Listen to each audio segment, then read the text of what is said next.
सदाशिव लोखंडे यांच्या प्रचारार्थ उपमुख्यमंत्री देवेंद्र फडणवीस यांची आज अहमदनगरमध्ये सभा होणार आहे। दरम्यान नाराज असलेल्या कोपरगावातील भाजपच्या माजी आमदार स्नेहलता कोल्हे प्रचाराच्या शेवटच्या टप्प्यात अखेर सक्रिय झाले आहेत आणि सभेआधी देवेंद्र फडणवीस स्नेहलता यांच्या भेटीसाठी त्यांच्या निवासस्थानी दाखल झालेत। शिर्डी लोकसभेच्या प्रचाराचे शेवटचे 2 दिवस शिल्लक असताना स्नेहलता प्रचाराच्या मैदानात उतरले आहेत।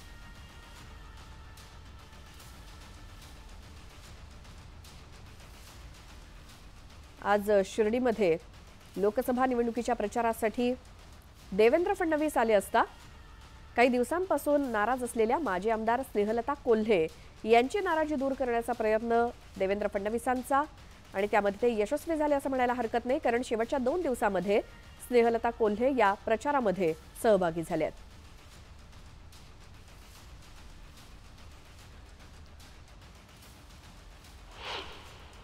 चर्चा तर बऱ्याचशा झाल्यात, परंतु आज देवेंद्रजी स्वतः येत आहेत, त्यांनी वेळ दिलेला आहे आणि घरी येत आहेत, तर निश्चित त्याही वेळी आमची चर्चा होईलच। पालकमंत्री ही व्यक्ती नाही तर पालकत्व दिलेलं असतं जिल्ह्याला आणि त्यामुळे निश्चित सगळ्यांना न्याय मिळाला पाहिजे। आणि माझे आमदार जरी असले तर पक्षाचे आहेत म्हणून काही निधी असतात, काही गोष्टी असतात, इतर तिथे सहकार्याची एक भावना त्यांची असावी एवढीच ती अपेक्षा। आणखी अशा सविस्तर घडामोडी पाहणार आहोत मात्र एका छोट्याशा ब्रेकनंतर।